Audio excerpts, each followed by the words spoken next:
We will open the meeting, the regular meeting of the Ventura County Consolidated Oversight Board, and move on to roll call. I'm so sorry, Chair. The broadcast is still. I'm sorry? I'm sorry. The broadcast is having trouble taking notes. I'm just going to check with the booth.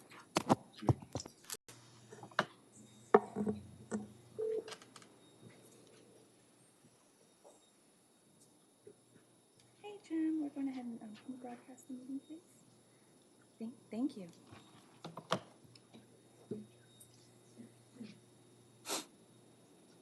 I'm so sorry, Mr. Chair. You might need to call to order one more time.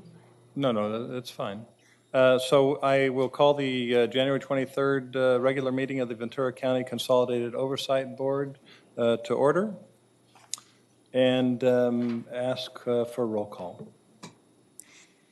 Board Member Dean. Board Member Driscoll. Here.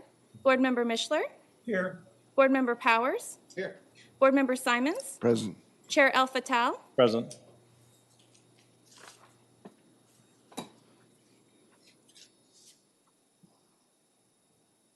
Thank you. And next on the item on the agenda is the swearing in of our new Oversight Board member, Ken Simons.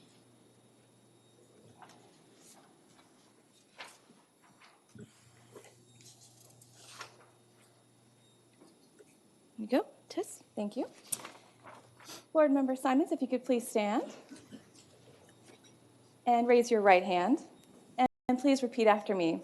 I state your name.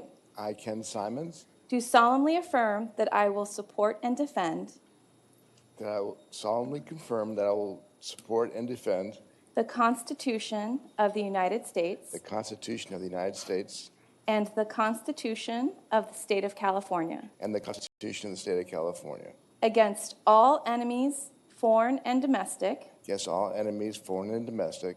that I will bear true faith and allegiance I will bear true faith and allegiance to the Constitution of the United States to the Constitution of the United States and the Constitution of the State of and California, the Constitution of the State of California.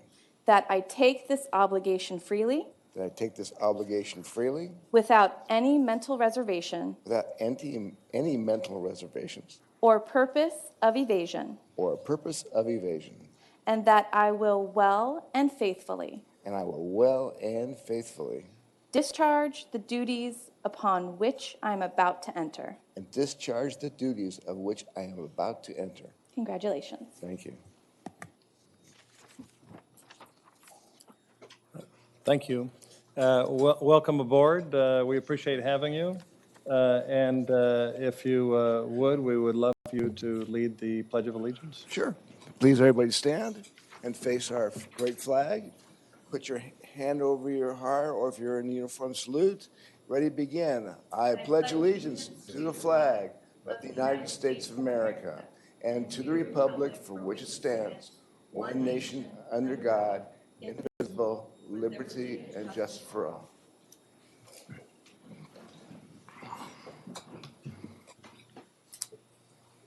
And now moving on to item 5 minutes of the our first meeting held on September 26, 2018.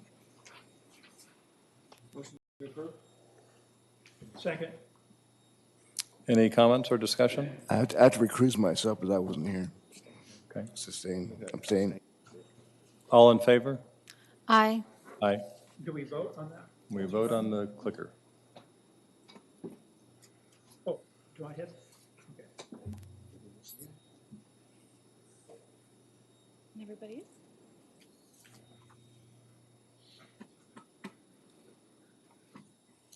Okay, motion carries. Thank you.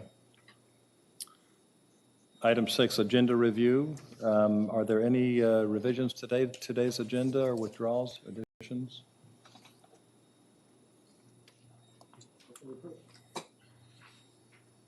I'll second. Further discussion? All in favor? Oh, we have to vote again? Do we vote for the? Yes, I'm sorry. I'll slow down.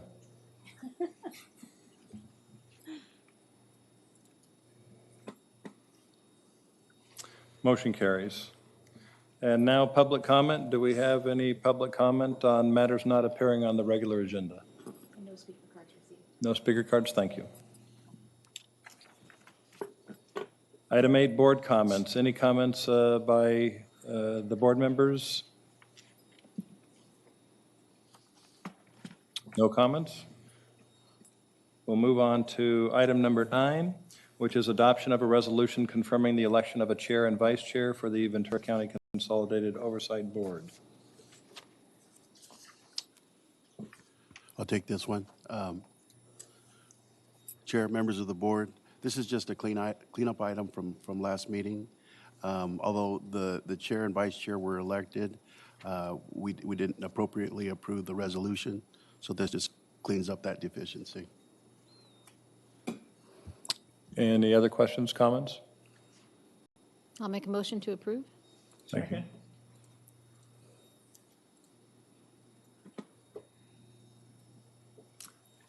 All in favor? Motion carries.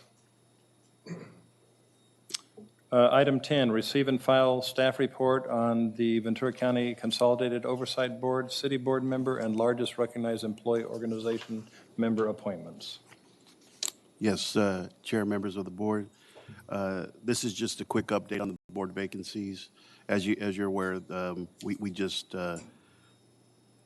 fulfilled the vacancy of the city board member, and that was by Ken Simons from City of Moore Park. Also, since the largest recognized employee organization appointment has not been made by any of the recognized employee organizations, and so what's required with those vacancies, we have to ask the governor to make those appointments. We have since made that request of the governor's office, and so I'll keep you updated on any news with that appointment. Okay. Any questions or comments, or a motion to receive and file? Make a motion to receive and file. Second.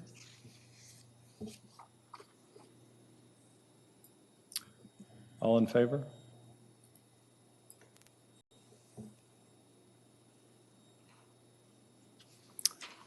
Okay. Motion carries. Thank you. Item 11, receive and file recognized obligation payment schedule, administrative cost allowance for successor agencies.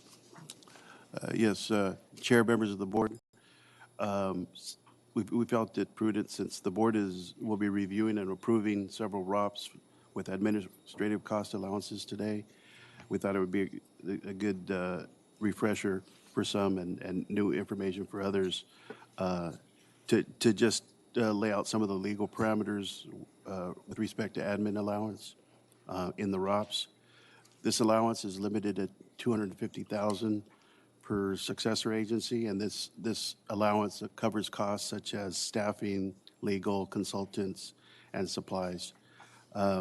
During last year's review of the ROPS by the Department of Finance, a few oversight boards within the county were sent letters regarding excessive admin costs. These letters included language that stated the oversights approved amounts that appeared excessive given the number and nature of the other obligations listed in the ROPS. The code requires the oversight boards to exercise a fiduciary duty to the taxing entities and encourages oversight boards to apply adequate oversight when evaluating admin costs. I did let each of the successor agencies know that I would be providing this information to your board, and so that concludes my report. Any questions or comments? Mike? Question. If a city successor agency is sells its properties, it has no property left, but it's still making bond payments, will it still have an admin fee associated? It's still collecting fees, monies to pay back the bonds. Would it still be collecting and turning in admin fees? Yeah, it may, yeah, because there's still work, with maintaining those bond payments and Okay, thank you. I have a question. The 250 is a minimum, is that correct? Yes. Okay, I just want to make, because it sounded like it was a maximum. No, it's the maximum. I'm sorry. But it's, okay. Thank you. It says, can I reduce to less, it says the Department of Finance to less than $250,000 in the fiscal year. That's what the report says. So you're saying it's a maximum or it's a minimum? Because the report indicates I thought it was a minimum. Well, I guess for purposes of, it's the maximum that's allowable. Let me see if I could, if maybe the attorney can help me with the, The Department of Finance cannot reduce it below 250,000 unless your board directs otherwise or they agree with the applicant's successor agency. So that is a minimum. It's a minimum under the statute, but it's a maximum that can be done without the Department of Oversight being able to unilaterally cut it. Okay. So to cut it below 250 requires the agreement or the oversight, your oversight board's change in the So number. it sounds like it's kind of the standard they want everybody to achieve, but, okay, thank you. Any other questions, comments? Make a comment and maybe a motion or two is, you know, I've been on a few oversight boards, but this is the first time, and I've seen the admin costs associated with those.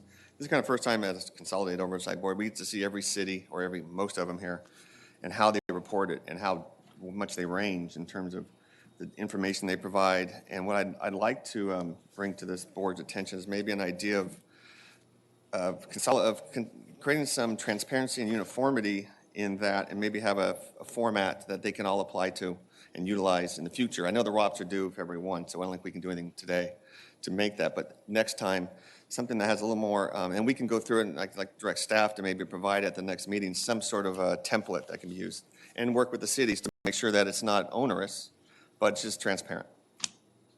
Yeah, I like to second that concept of putting that on a future agenda to come up with a standardized format that we're all looking at and all the cities can use.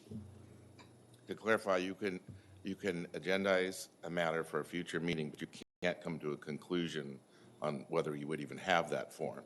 But you can certainly have staff bring to the agenda a suggested form and then discuss and vote on that at that time. But it's not on today's agenda. Correct. Yeah. Thank you for that clarification, Mr. Ariano. But I think we do have it lined up now for a future agenda item to discuss. That's either subject to a vote of your whole board or the chair's direction to staff. That can be done at any time. Anytime after, No, I mean today or by the chair in consultation with staff after today. But during a meeting, you would want a vote of the board as to whether that should be placed on the agenda. Your bylaws allow the chair to direct staff to put something on the agenda for a future meeting. So can we vote now, even though on this?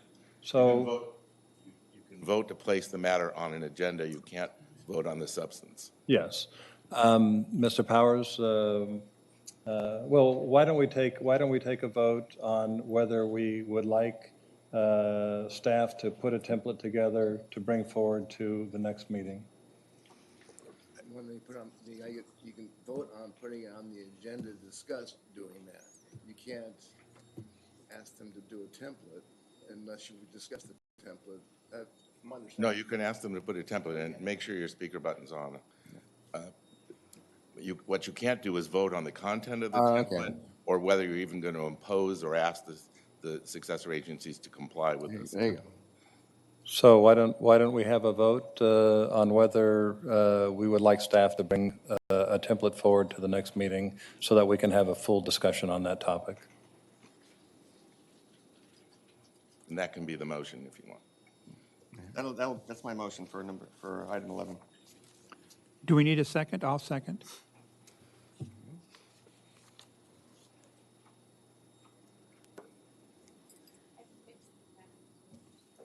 Okay. We're ready to vote.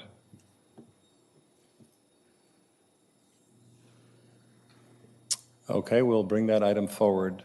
And then regarding this particular report that was provided, we still need a motion to receive and file if there is no further discussion. None for me. Motion to approve. Second.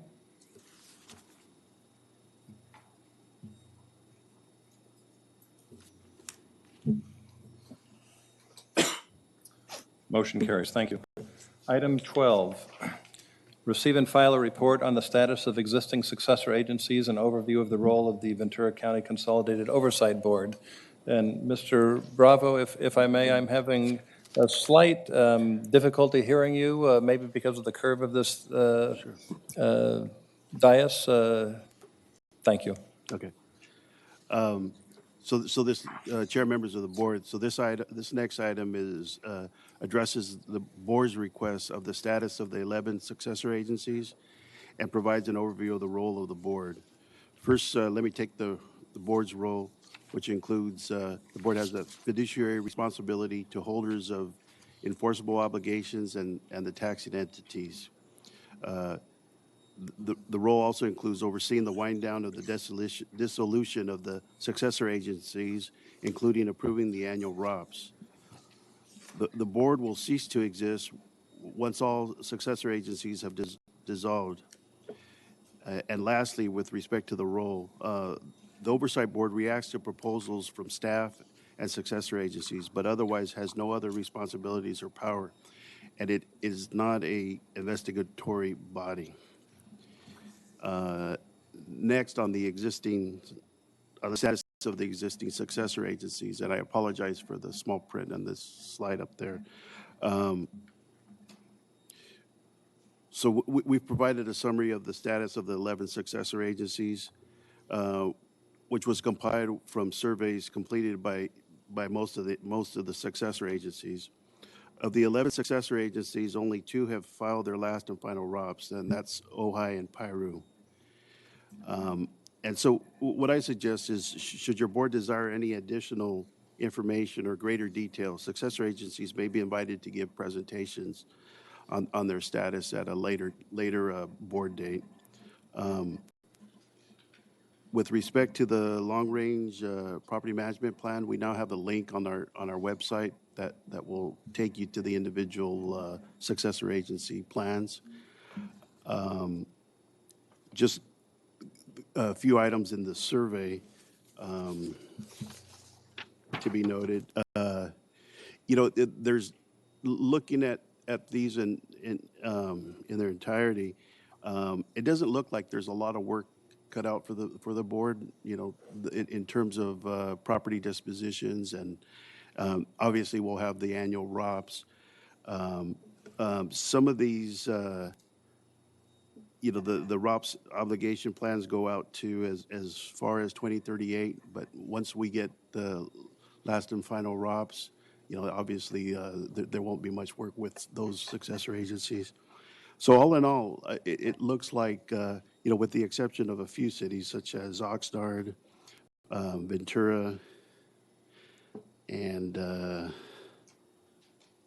Fillmore, in terms of property dispositions, they still have some available. So anyways, this, as it is, was the results of our survey, and I don't know what's the pleasure of the board. If you guys want more detail, again, we could ask each of the successor agencies to give presentations at a future date. Discussion? I just had some questions, and thank you so much for providing this. This is a really nice snapshot to kind of give us a potential roadmap of maybe some of the areas that we need to continue to work upon in our winding down activities. When I see for the city of Moore Park and the city of Santa Paula unavailable, were they just non-responsive to the survey? Yes, we didn't receive the information from Santa Paula at all. Moore Park did provide it, but it was too late to put it in the slide. Okay. And so we'll update this chart once we get that information, and we'll also provide the chart on our website as well. Okay. And so I think you answered one of my questions about the column of liquidation properties. So what I'm seeing, like, for example, for the city of Camarillo that says no, I would interpret that as to mean that they don't have any properties needing liquidating. Correct. And by way of example, right below them, City of Fillmore, they do have properties needing liquidation. Yes. Okay. And then the criteria, and I'm kind of going back to column 3 under eligible to submit last and final ROPS. So by way of example, so like City of Camarillo, they don't have any potential refundings, they don't have any properties needing liquidation. But the eligibility to submit last and final ROPS is a no. Is there still some things that, I'm not quite certain what that criteria is of what determines who's a no and who's a yes, because I see a lot more no's than yes. Right. Council, could you provide what's the criteria for them to get the last and final ROPS? Well, they'd have to make the statutory criteria before the Department of Finance. I'm not aware of any particular case of why, for example, Camarillo hasn't achieved that status with the Department of Finance. Okay. But there are statutory things that, for example, Piru had to go through, and once they met them all, they were given an authorization letter to Right. submit the last and final ROPS. I don't know why Camarillo has not. Perhaps they can inform you later, Okay. or now if you want to ask them to come to the podium. I'm not quite certain who's here in the audience. And it looks like we have them on the agenda in the future, so maybe that's an opportunity at that time to ask questions for each city. Yeah. Or they're available right now, I believe. Okay. Good morning, Mr. Chair, members of the board. I'm Mark Uribe, Assistant Finance Director for the City of Camarillo. And I do not know the criteria for getting on the list of submitting a final approved ROPS. Do know that we just still have bonds outstanding and debt service payment, which I'll talk about in the ROPS presentation, but I can't answer the question of what the criteria is. I can do research and come back with that, or maybe one of the other cities knows. Okay. Mr. Mishler? Yeah, I'm sorry, I have a question, follow-up question for you. And since you're up there, like liquidation properties, I'm not really sure what that means, because I think help me out, I think there are 4 properties left that the successor agency still owns, correct? Or is it 3 or 4? I do not recall that, and whether or not they had been liquidated or not, or transferred, I don't have the answer to that. Well, I mean, there's the old courthouse site, there's the old firehouse site, and then there's a site down by the airport down there. Those are the 3 sites I'm aware of that the successor agency still owns physically. So I'm not sure what liquidation means. Does that mean that's only a yes if you plan to sell them? Is that the question there? To sell or transfer, but usually it's interpreted to mean to sell for money to be dispersed to the taxing entities. Okay. So I guess so we need, okay. And then on your last column that we have here in front of us, the date of the last scheduled Roth obligation payment, in your presentation that's coming up, and you can talk about that when you come back up, but you have a date down there for the last bond payment. So I'm confused. Is that column supposed to represent like the last bond payment in theory? Well, if the successor agency had no other outstanding obligations or properties to sell, that would be the final date, but they may. For example, the properties you mentioned. For Piru, it was able to get a last and final ROPS because all it had left was bond payments. There was no other property or issues. I don't know for the individual successor agencies why that, but if it's just the bonds, then they should be able to give you a date, but if it's more than the bonds, then they can't. Because whatever else is left would require Department of Finance approval. Okay, because coming up in your presentation, you refer in your document to 1941 as the last bond payment, for example. I'm just using that as an example from Camarillo. And I would assume by 1941, everything else should be wrapped up. But so I'm just speculating. Thank you. Mr. Simons? A couple of informative questions for me. Do we have a list of, in the county, of all successor agency owned land by title? Excuse me, could you repeat that Do again? we have a list of all land owned in the entire Ventura County, including the cities, that are owned by the successor agencies, either prior to, past, whatever? Do we have a list of those assets? I don't have a list, but I'm sure the individual successor agencies would have such a list. And you may want to talk about a future agenda item. It'd be nice to have an inventory of what those assets are. Then it doesn't become a matter of, we can have it on file and you can refer to it, would be my suggestion. Also on the ROPS we're going to be discussing today, some of these bond issues have been renegotiated to get a lower interest rate. Are the successor agencies still allowed to do this going forward? That's another question I have, and which might extend the bond issue to save money. I can research that and provide it to you at the next meeting, but I don't know it off the top of my head. Okay, thank you. Do we want to make a motion to have a future agenda item where we are looking at this particular overview and have a discussion with staff over what is to be provided in more detail? I wouldn't, I propose that, because I'm a new guy, so I don't know what you've got so far, but to me, the intel seems to be lacking to make the appropriate decisions. Right. So Well, you're, my proposal would be that we have a future agenda item where we can sit down and discuss with staff over what we would want to see on some type of overview and detail as required from each one of the successor agencies. and That is something you could even direct now, because that's just providing you information. It's not an action item.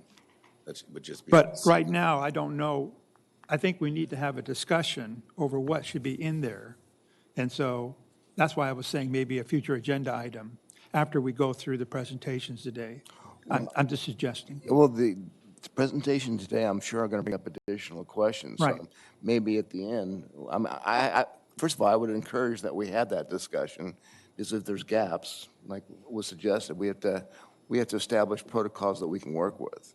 We have to get the information in a format that's easy to follow, because it seems like we're all on a little bit different page here, and we're all looking at different things, but it's informative that when you get what you need, I'm going to get the same thing and in a format than certainly what we have here, because what we have here is pretty general. So, and I'm sorry if I may ask a clarifying question. We're talking about assets held, but then we're also talking about this report that's being provided, this summary? We're combining those? I think on both. It was, we have to get their parse and parcel. I do have a question. On the assets held, is that all in the property management reports? Yes, That it each should be. agency has? Yes.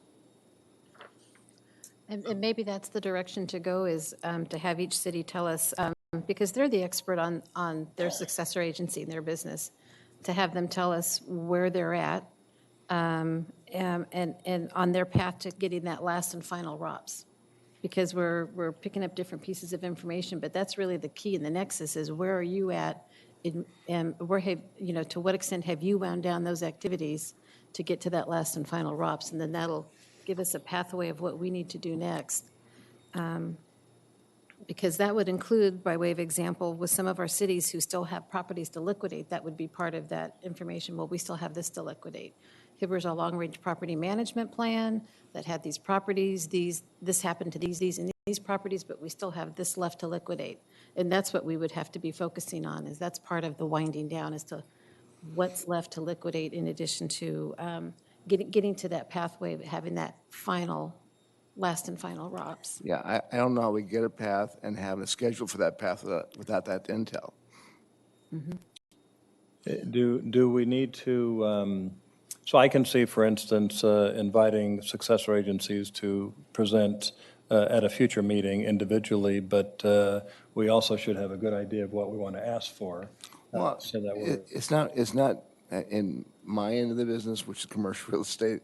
It's not brain surgery to have your title company pull up what successor agencies own what property, because it's already a title. And then the other thing is, and I'm sure we're beyond that, but some agencies have transferred some of those properties to the city, and I'm assuming that their successor agencies approve those things. So what we have is what's remaining, and what's remaining is what we're dealing with, and that's it. So it's certainly available to us, and then we can establish what guidelines as to how we want to take a look at it. We might want to establish values, or they've already done their values, et cetera, and put a schedule out and make a decision as the Oversight Board. Thought. So if I may, does anybody want to make a suggestion, not necessarily a motion, if we don't need one, of what we need to ask for? Well, certainly, the list of the properties that are owned by that are non-city owned but are successor agency controlled and owned that we're supposed to filter through this board. Do we want presentations to happen regarding that, or do we just want a copy of the? I think we want to look at it first, and then we should discuss who's going to present it. Because we'll want to, in my opinion, I think we're going to want to go down each and every agency after we have that information and intel, and then ask the appropriate questions as to the status and come up with some guidelines. Are we able to establish timelines, or is it just open there? Because I heard the city of Fillmore saying, we don't know what certain guidelines are, and really, we all have to kind of be on the same page, I would imagine, to get to that cohesive end of this board being operable. Would it be acceptable or enough to ask for the property management plans that are already in existence and should lay out what those assets are for review at a future meeting, or is that not enough? Well, I would do that, and don't take this the wrong way, any of you cities out there, but there's going to be items maybe that are not in that are in the successor agency's name but not on their list, and this way you can have staff double check to see which ones are which, because they may not have made the transfers out of successor agencies to the cities because they were agreed to. I mean, it's just a matter of protocols. Every city is different. Every city has change of staff, and everybody's got different focuses. I know in our city we have a brand new city manager that's, doing a lot of things. So it's incumbent upon us as a board, in my just one person's opinion, that we have to lay out the guidelines, get it straightened out, and get everybody on the same page. So they're giving us intel that's in relationship to what we need to be addressing. That's all. So for staff, can you bring forward all of the assets, whether listed in the property management plan or not, for our review at an upcoming meeting? Yes, we could do that. Right. If I can make a suggestion, I think if you table item 12 to the end of your agenda, you can then direct staff as what you want to do to update and expand the summary they've provided. It seems to be that's what you're after, is an expanded summary with some input from the successor agencies if needed. Thank you for that. We'll table the item. Yeah. Thank you. That's reasonable.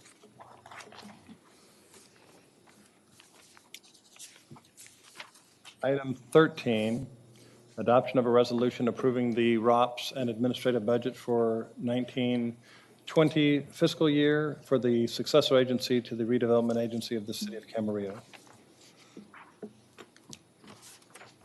Yes, thank you again. Mark Uribe, Assistant Finance Director for the City of Camarillo. And the city's successor agency, ROPS, for the fiscal year 2019 through 2020 totals $5,020,536. Of that amount, the $4.9 million is related to outstanding debt service. We have 4 bond issues.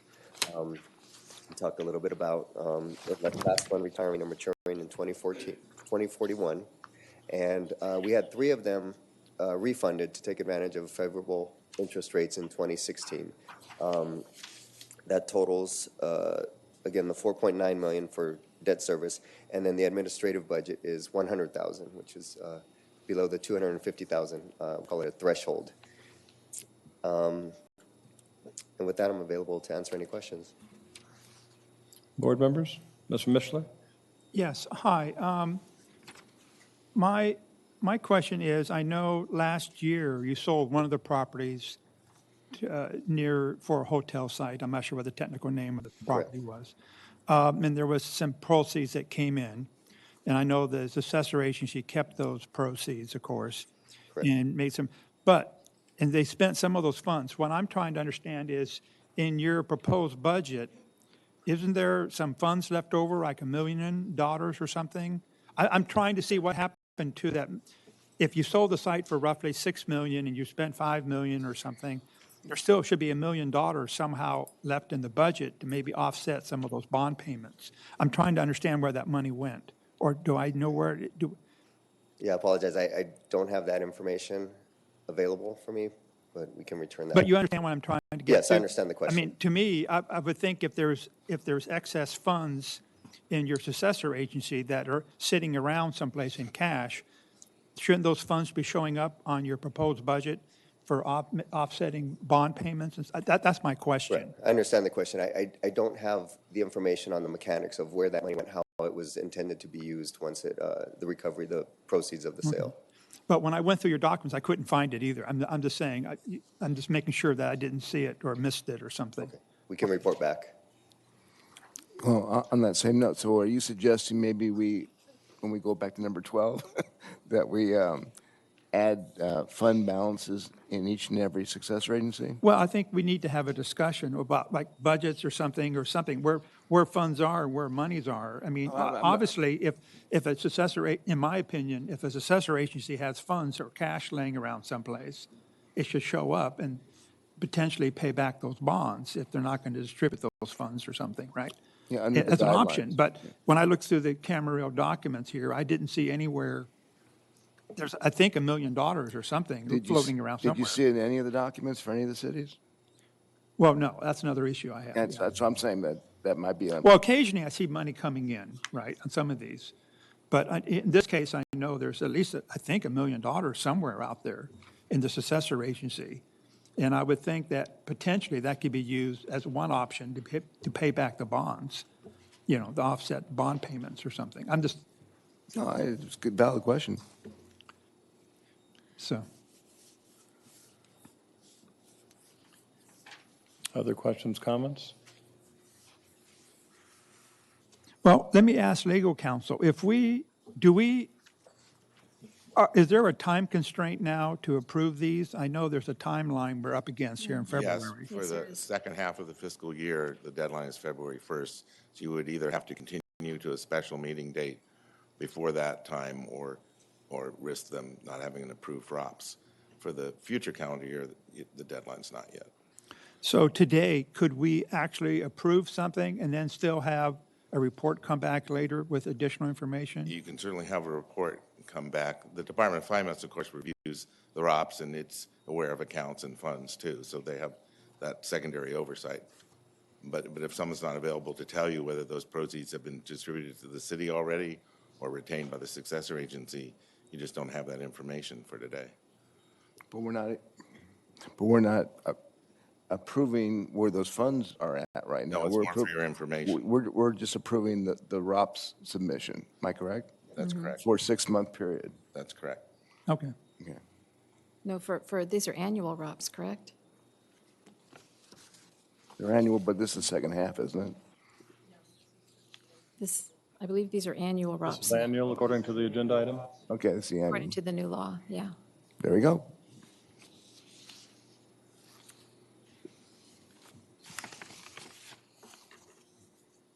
And the deadline's when? February. Well, it's coming up, folks. We have a motion to approve? I'll second that motion.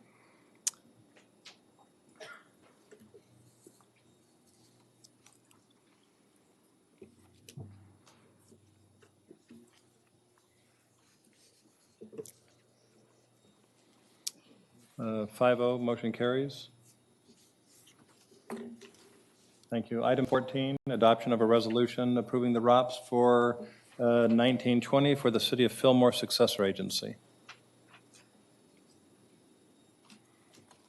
Hello, good morning, Board Chair and Board members. I'm Galen Bryan, the Finance Director for the City of Fillmore, and I'm here to present and request approval of our resolution to approve our recognized obligation payment schedule for the period of July 1, 2019 through June 30th, 2020 for the City of Fillmore Successor Agency. Our budget totals approximately $3.9 million, with $3.65 million associated with debt service, principal and interest payments, and approximately $250,000 is requested in administrative fees. I'm available to answer any questions. Questions, comments? Motion? I move to approval. Second. Okay, thank you. Thank you.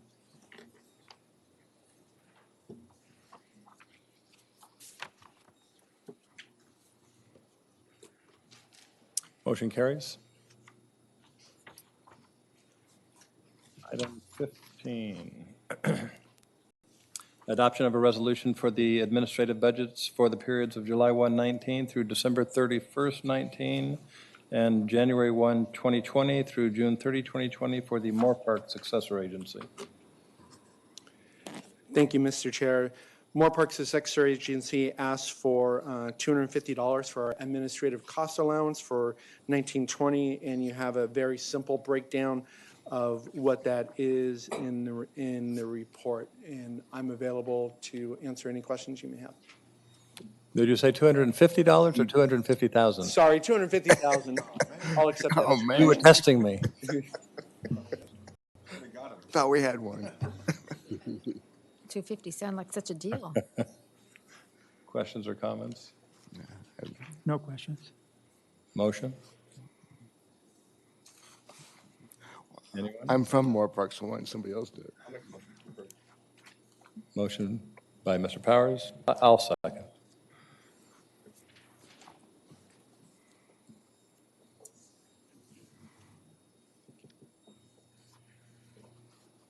Motion carries. Thank you. And item 16, adoption of a resolution approving the ROPS for the period of July 1, 19 through June 30, 2020 for the Moore Park Successor Agency. Thank you, Mr. Chair. Our ROPS for fiscal year 1920 is almost $1.7 million, with a little over $1.3 million being the actual bond debt service. If you notice on pages 2 and 3 of the ROPS, you have the detail. We have 2 bond issues, 2014, which was a refunding, and 2016, which was also a refunding. As a side note, 4 years ago, we used to spend $1.9 million on our annual debt service, and it's now $1.3 million because of these refundings and Moore Park taking advantage of lower interest rates. If you go to the next page, which is the report of cash balances, I believe this answers your question from prior. Here's your fund balances as of the end of 2017. I do realize that is a year and a half ago, but this is on this report of your ROPS. So here's your actual cash balances. This is cash. This is not properties or receivables or other assets or liabilities of the agency, but this is actual cash balances. And with that, I'm available to answer any questions you may have about the ROPS for the Moore Park Successor Agency. How many sites are there in Moore Park? Would you know? How many sites does the successor agency still own in Moore Park? Do you know? Oh, how many properties? There's basically 3. There's some various ones that are slivers of property, but there's basically 3. Okay, thank you. And is that 3 to be sold, to be disposed of? Correct. That Whether is it's 3 to transferred be or sold? disposed of, and we're going according to our long-range property management plan, which was approved. Okay. And I had not so much a question, but maybe a confirmation of my knowledge, or maybe an update if I'm incorrect. Just by way of example, on the ROPS, line 41, for the bond audit for the law firm. So there's $25,000 here for the on the ROPS. My memories are that if the actual legal expenses are less, then that is what's paid. And if they are more, then you have to come back to amend the ROPS to have a different amount in order to pay that. Is that correct? You are absolutely correct. Okay. And how much has been roughly spent so far to date? We have not received the lawyer's bills yet. I'll take a guess at probably $10,000 to $15,000. It's really fun to go through an IRS audit. Everybody should enjoy that experience. No, sorry. Yeah, it takes a lot of staff time too, I know. Yes. Lots of documents to forward. Regarding the 3 properties that are you still seeking to liquidate, I guess the blunt question is, how long does it take? These properties have been in the successor agency for 7, 8, 9 years, correct? Yes, and some have been in longer. And the city, on one of the properties on LA Avenue where there's an RV sales lot, we've been in negotiations for quite a few years on that property with the proprietor and have not come to an agreement. We were stalled with the DOF not liking the original lease and some other, they didn't like the agreements that we had, basically.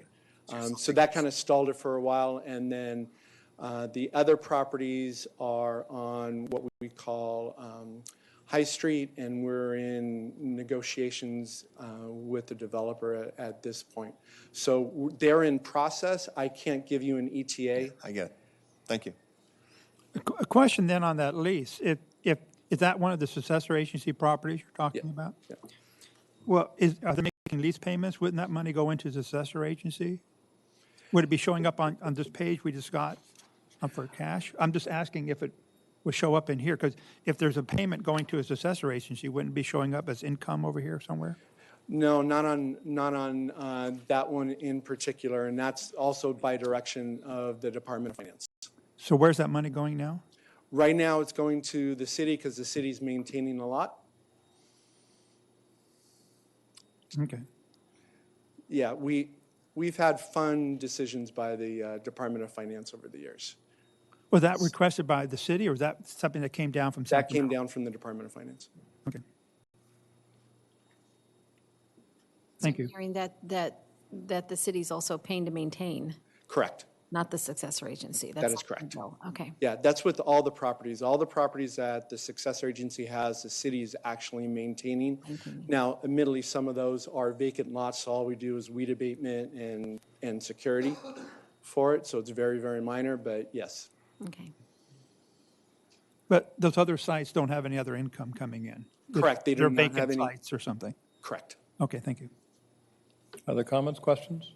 Actually, Mr. Chair, if I may, for the record, we just wanted to state that the page 4 of the ROPS has been updated and a copy has been distributed to your board, as well as copies to the public have been left in the foyer. Thank you. Thank you. Thank you, Jessica. Do we have a motion on this item? I'll make a motion to approve. Second.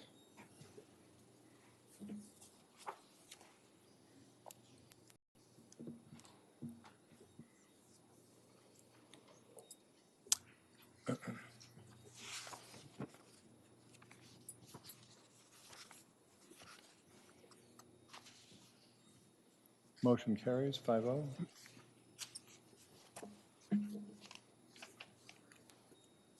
Item 17, adoption of a resolution approving the engagement letter between the Moore Park Successor Agency and Richards, Watson, Gerson. Thank you, Mr. Chair. Part of the regulations that come in for successor agencies is that we can only enter into contracts that the Oversight Board approves of. So this is our contract with the law firm of Richards, Watson, and Gershon to assist us on the 2016 IRS audit. We do not have, you have the documents. We received a request for documents back in November. We responded in full, then we received a follow-up request for documents in December. We tried to respond, but there was a little thing called a shutdown, and the Woodland Hills IRS office is closed, so we are holding all those documents until they can be delivered in person. We do not have an ETA from the IRS on how many times we're going to go back and forth on all these document requests. So this is, you see the engagement letter and the hourly rates, and there is no limit on this. We asked for $25,000 in ROPS. That's on the very high side of what I think it is, and we'll let you know once it is completed. So I'm asking for approval of the contract, and then it will go up to the DOF, and the DOF has approval authority as well. They can veto it, and then our general fund pays for this. So. Thank you for those comments. Questions? No. Motion? Make a motion. Second? I'll second. Well, you did. I did. You did. Okay, you beat me.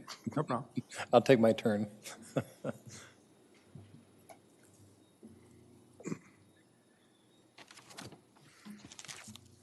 5-0, thank you. Thank you. Item 18, adoption of a resolution approving the transfer of certain real property located in part at 334 East Ojai Avenue, assessor parcel number 021-0140250 from the successor agency for the Ojai Redevelopment Agency to the City of Ojai pursuant to California Health and Safety Code Section 34181A1. Hello, my name is Suzanne Regal. I'm Associate Planner for the City of Ojai. Our Finance Director couldn't be here today, so I'm here in his place. This is a portion of property that is a part of a larger pedestrian plaza that was deeded to the Redevelopment Agency in 1979. It was accepted by the City of Ojai at that time, and the City of Ojai has acted as the title holder, paying the upkeep and maintenance of that pedestrian plaza. So we're requesting that you approve this resolution allowing the transfer from Redevelopment Agency to the City of Ojai. Thank you. Comments? I have a question for our legal counsel in general that pertains to any time we talk about, now, well, let me back up before I ask legal. Is this, because in your documents here, you were talking, there was a lot of discussion, if the city owns this already or is assessor, you're basically saying, though, the successor agency owns this today. Per the title, it is held by the Redevelopment Agency. The city or the county assessor has it on record as City of Ojai owns it. So we're trying to clear the title. You're trying to match everything up. Correct. Okay, Clear paper trail. right, thank you very much. Okay. My question back to legal counsel would be, if a successor agency had clear title to a property from whatever one, and they were going to transfer it to the city, in the documents, in the documents I was reading here, it says if there was a government use of that site. Can you define what that means? I'm trying to understand. Sure. I mean, if a successor agency owns it, it's a government agency. But if it's a restaurant or something, I'm trying to understand what that really means or what the boundaries are. Well, the Of that applicable definition. code in the normal situation is 34181 of the Health and Safety Code. And it says that the Oversight Board may direct the successor agency to transfer it to another governmental entity if it's been used for a governmental purpose and will be used for that by the transferee, which would be the city. This is a weird situation. From what I understand, the city basically has equitable title. They don't have legal formal title. They have equitable title. They've made all the maintenance payments and everything. They took it into their inventory. But title in the deed was never cleared up as to who owns it.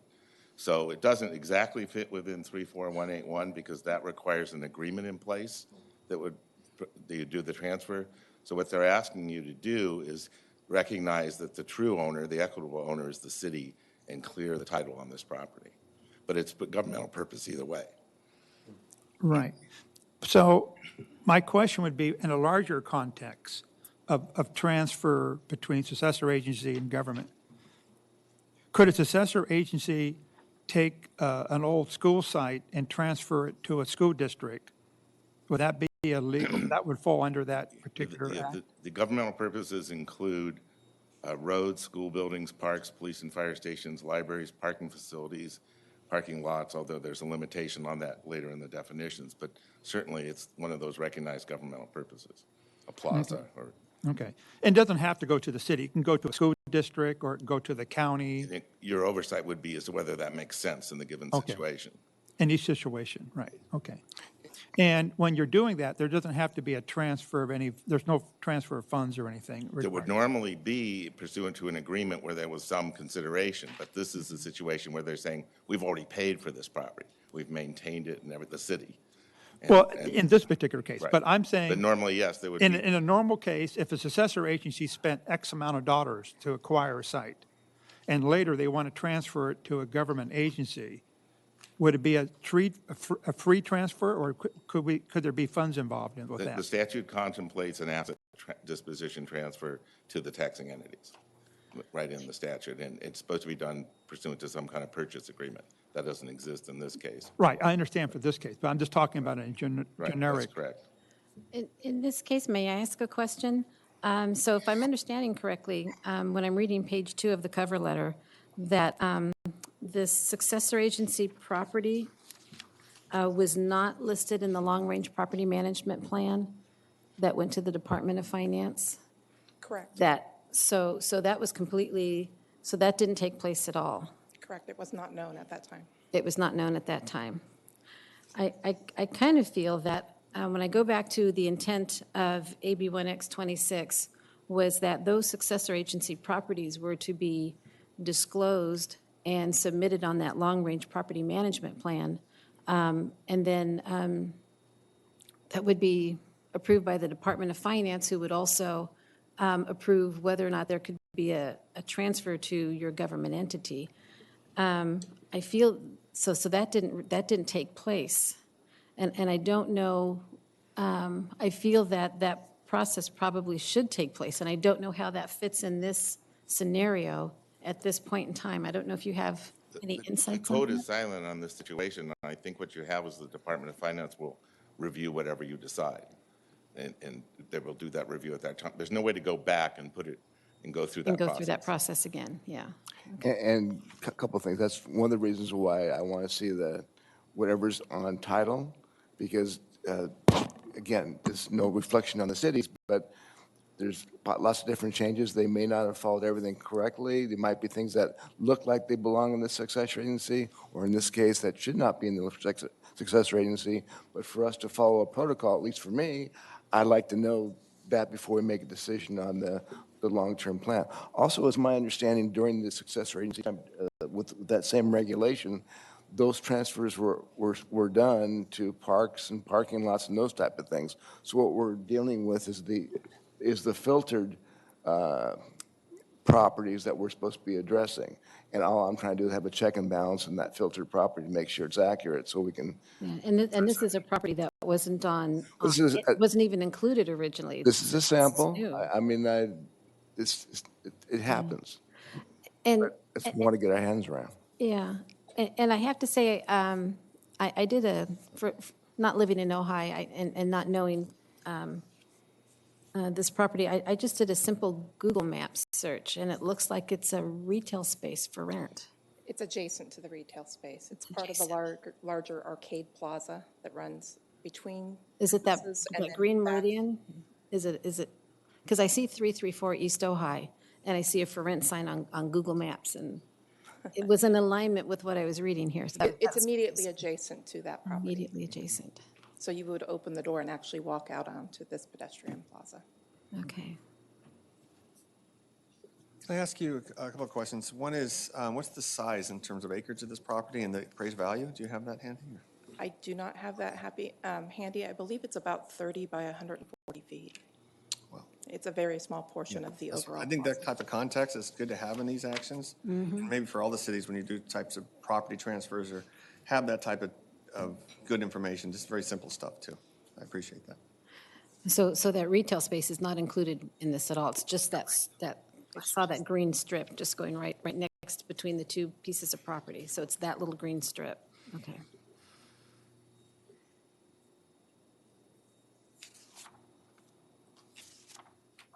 I'll ask for a motion.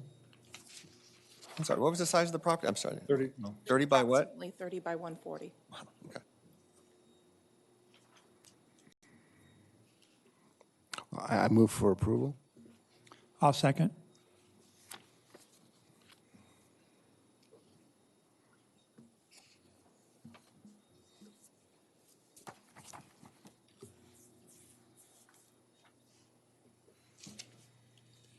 Motion carries 5-0. Thank you. Item 19, adoption of a resolution approving the fourth annual ROPS for the period of July 1, 19 through June 30, 2020 for the City of Oxnard successor agency. Good morning, Chair, Vice Chair. My name's Adam Smith, City of Oxnard. A couple items for this morning. The first one is our fourth annual ROPS, recognizes $9.9 million in enforceable obligations down from 10.1 from the year prior. And I can answer any questions you might have on our ROPS.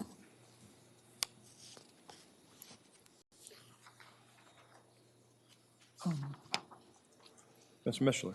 I'm looking at, in our handout, this page 100, it's your Roth's detail.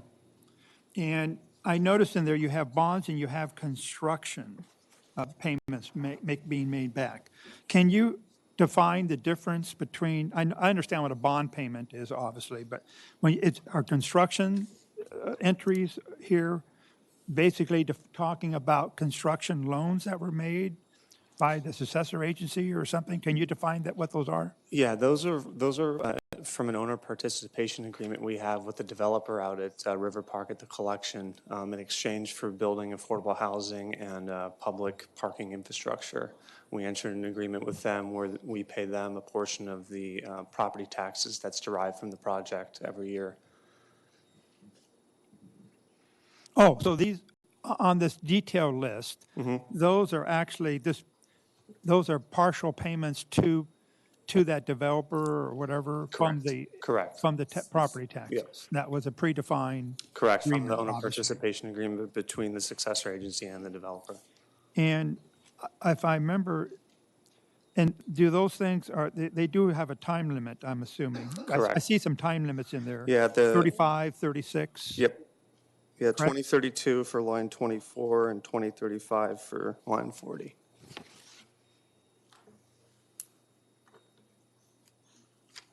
Okay, thank you.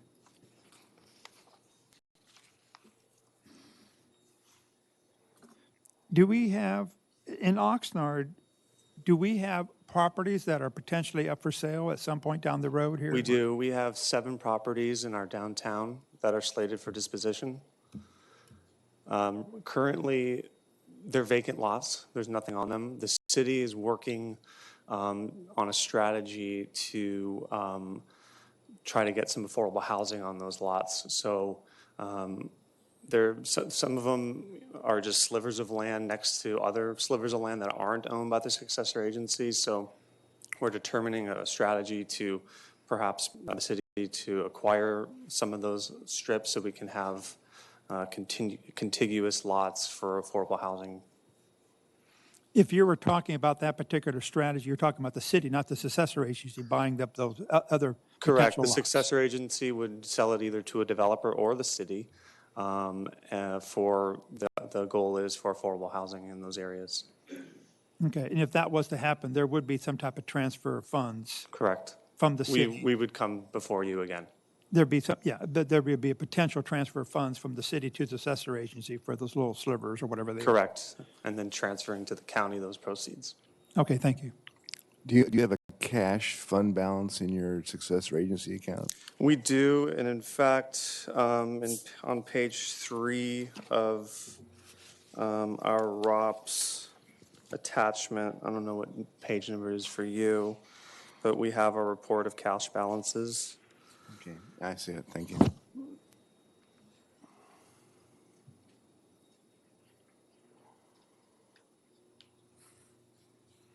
And did I hear correctly that there's 7 remaining?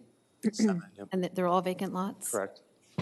To be disposed of? Right. Yeah, thank you. I have one last question, I guess, is that, are there any, you can maybe help me if I've missed it here, are there incomes coming in from any of these properties or something here coming in that are coming into the successor agency from any of these other sites? They're all vacant lots, so there's no money coming in from them, Correct. correct? Correct. And the low-income housing rent, where does that go? Our housing authority. The successor agency, through resolution, transferred all housing authority from the successor housing entity, which is our housing department now. Okay, thank you. So you have your own housing authority? Yes. Okay, how many units do you have in there roughly? I don't know. I could get back to you on that. Is it 20, 200? I mean, do you have any idea? Number of affordable housing units in the Yeah. city? Oh, no, it's hundreds. Okay.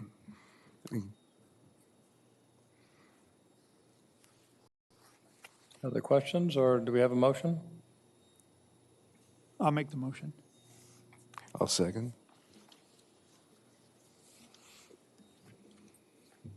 Mr. Simon? The new guy. Yeah, this is the second meeting. Oh, yeah, that's kind of what I figured here. But I looked at the previous meetings, so I can only find one.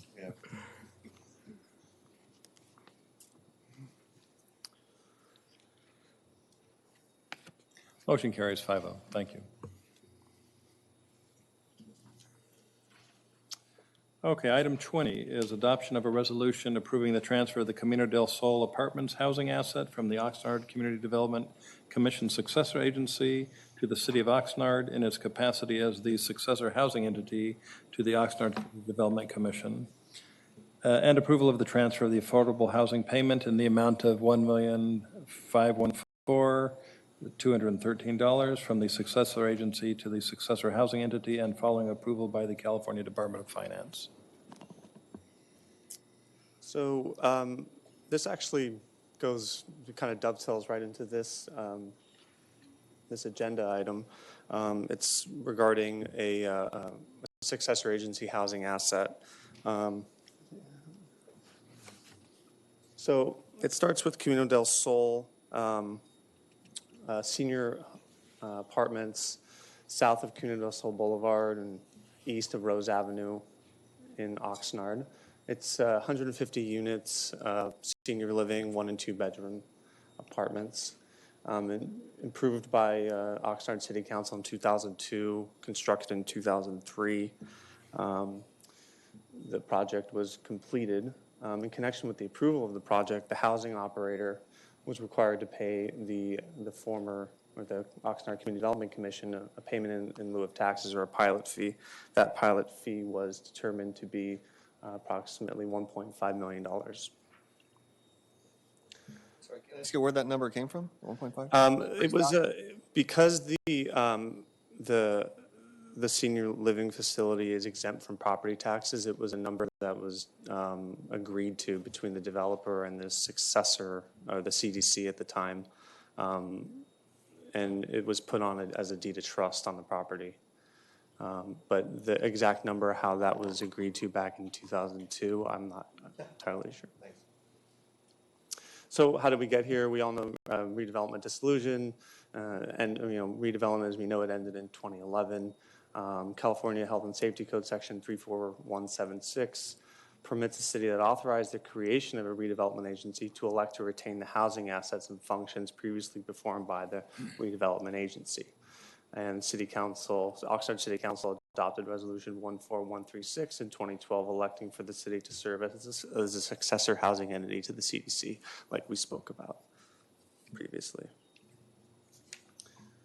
Pursuant to HSC 34176A1, all housing assets should be transferred to the successor housing entity. And in 2012, the Oxnard Successor Agency received approval from the DOF to transfer all known housing assets to the said successor housing entity.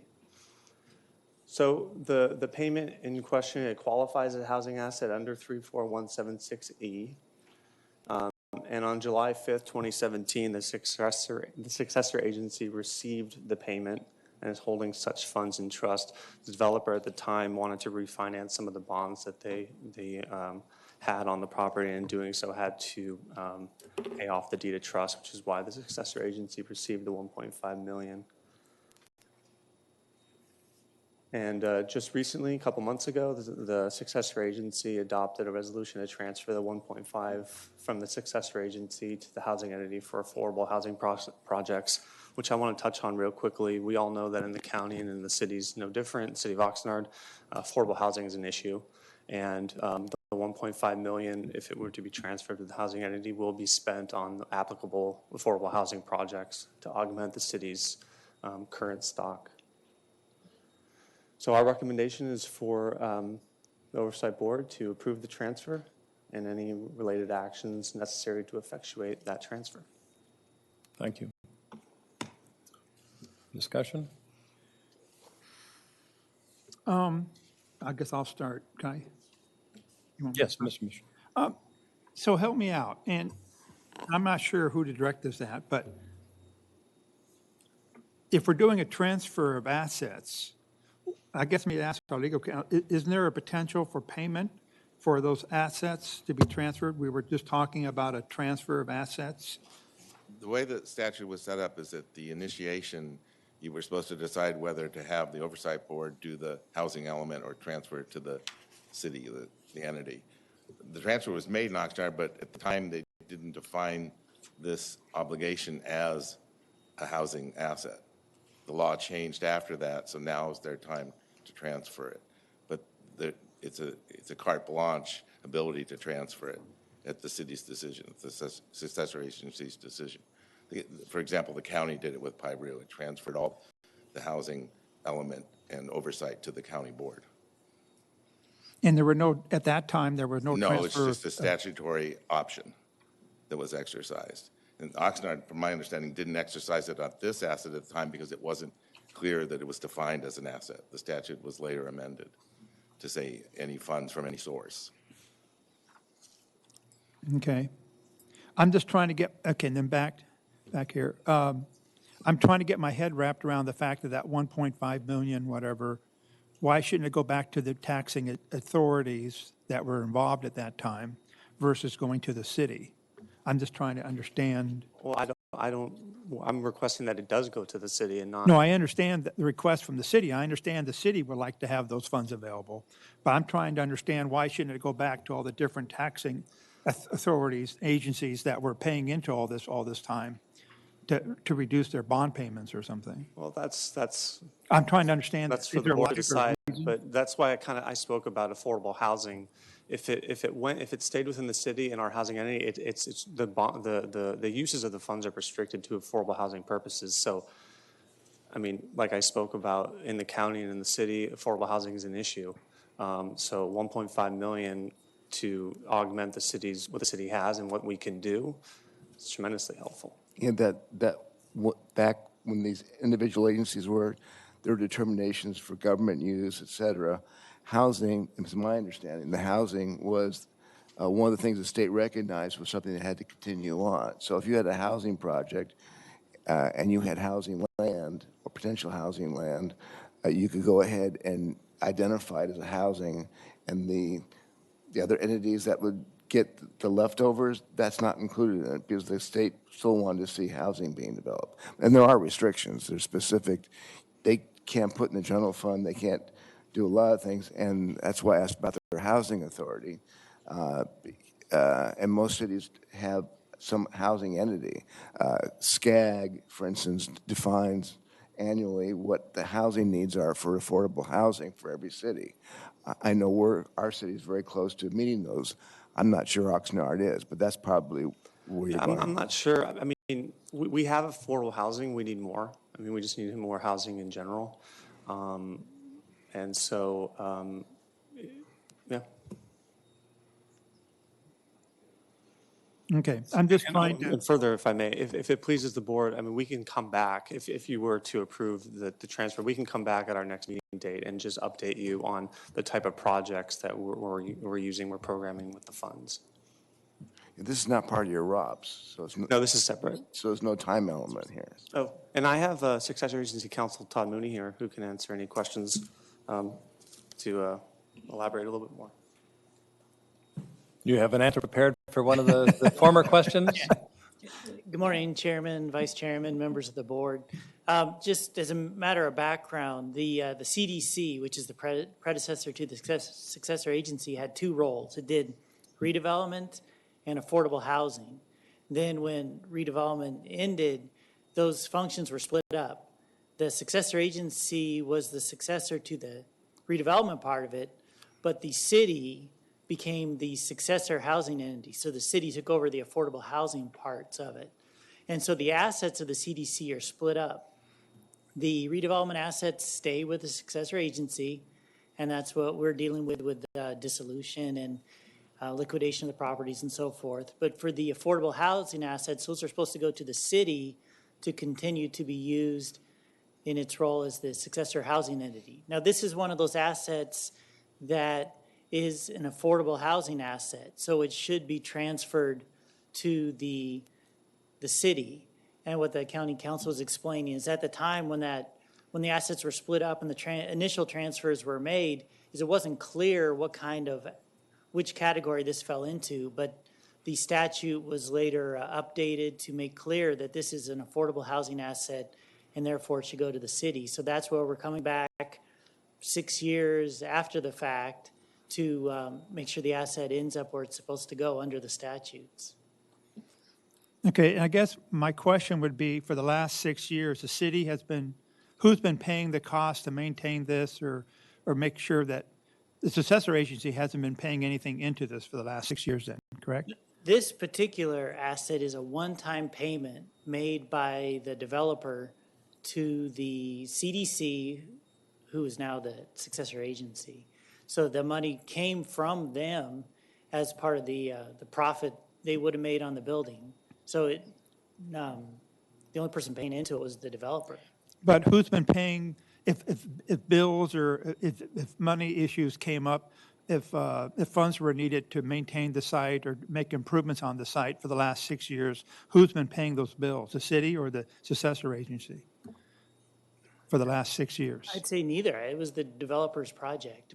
Of course, so okay, so the developer has been handling all that. There hasn't been any cost to the successor agency over the last 6 years for this. Okay, thank you. My only comment is, 1.5 million isn't enough for affordable housing, and I support this, so I'd like to make the motion to approve. Second by Mr. Simons.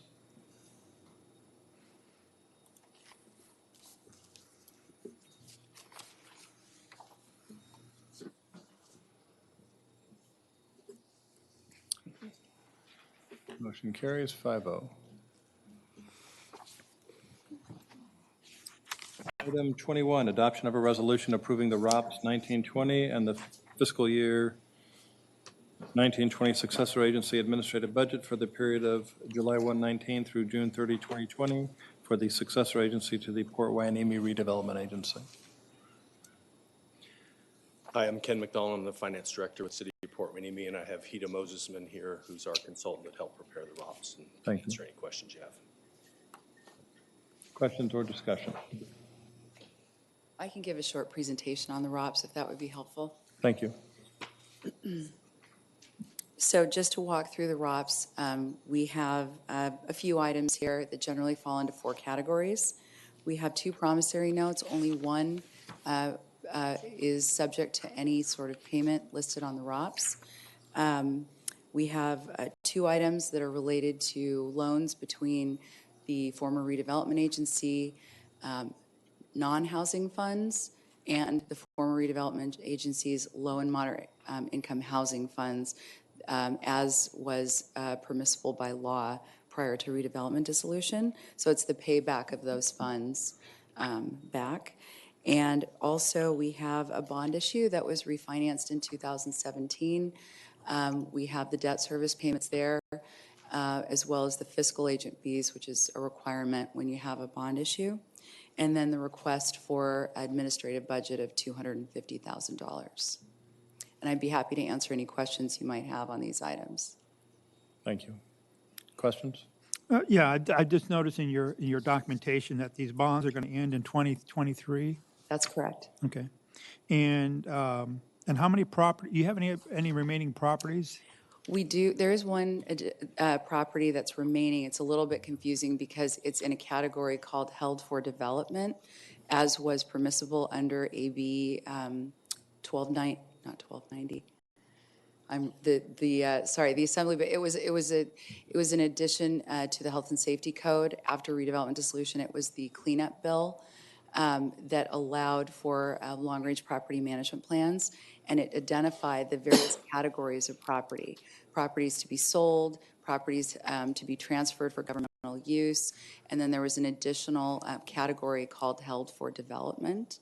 It's a property in Port Hueneme that has been it has been in the former redevelopment agency's implementation plan for approximately 20 years prior to redevelopment dissolution as a property that was being marketed for redevelopment. And that property did meet the legal requirements of being held for development. We did get the State Department of Finance approval on that long-range property management plan some years ago. I believe it's 2013. So yes, to answer your question, there is one additional property remaining that will be sold at some point in the future. Does the successor agency own that now, then, you're saying? Yes, the title is And for is the, it a vacant lot, or is there actually development on there being leased or something? it's a vacant lot. Oh, okay, thank you. Yeah, correct. Thank you. Mr. Simons and Mr. Powers? Yeah, just for my edification, are all bonds in general self-amortizing, fully amortizable? Or do they have balloon payments at the end? No, it's an annual payment.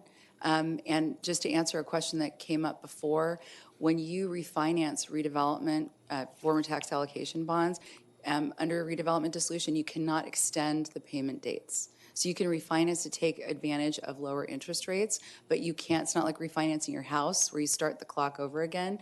Your payment dates have to end at the same exact year as prior to redevelopment dissolution. So again, at the end of the bond, there's no balloon balance That's correct. And additionally, every bond issue is required to have a reserve fund. And typically in the last year of bond payments, what's being held in the reserve fund is used to pay debt service that year. So in actuality, your bond payments are going to end about a year before what the actual official statement for the bonds. So part of the annual payments go into reserve fund every year, or is it just the last year's? No, the reserve fund has to be maintained. And that actually happens when bonds are issued. Money just goes directly into the reserve fund. So in the initiation, there's a reserve set up in the Correct. funding as part of the cost of doing the bond. That's right. And that reserve fund has to be maintained. And to not maintain it would be a reportable event that would have to be reported to the SEC. Well, you pay it to somebody when you set the bond up, so that entity keeps the reserve. Is that correct? It's not a city-controlled entity. When we refinanced that, the reserves that were held, we went with a private refinancing, and so those reserves were reduced. So that reduction in the reserve was applied towards the loan payments. So when we refinanced it, it shortened the term on it also. Well, and I'm just trying to relate this to commercial. But there's no new money. It was the original bond reserve. But in my arena, the lender has reserves. So who has the reserves physically? The lender holds. The lender holds the reserves. Okay. And those are available as well, as you can see those if you want. Mr. Powers? My question is minor than that, but I'm looking at your ROP summary, and I see your admin budget at 228, and I see your summary at 250. So I'm just trying to. So there's a little more than 21,000 in unspent monies that we can apply towards that admin budget for this next ROPS period. So and there was a question regarding, cash held or cash balances held. If a successor agency doesn't spend all of their money during a ROPS full period, that money gets held onto, and then the amount of distribution is then reduced by the amount of cash balance that's being held onto, as long as it's not restricted money. Thank you. I move for approval. Second.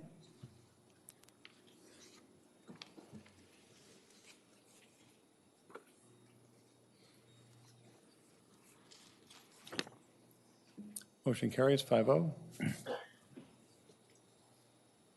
Item 22, adoption of a resolution approving the ROPS schedule and administrative budget for the period of July 1, 19 through June 30, 2020 for the Santa Paula designated local authority as successor agency to the Santa Paula redevelopment agency. Yes, thank you, Chair and board members. My name is Mark Persica with Cosmont Companies, and this is Chris Stryka with Cosmont Companies. We are the staff for the designated local authority. The ROPS before you, we are requesting a total of $538,244. $435,244 goes to pay debt service on a bond which was issued in 1994, and final payment will be in 2024. The DLA is requesting $98,000 in admin budget, and that you can see how that's broken down in the staff report between legal costs, property disposition, city staff support, as well as auditing services. And I'd be happy to answer any questions you have. No. Any motion then? I'll make a motion to approve. I'll second.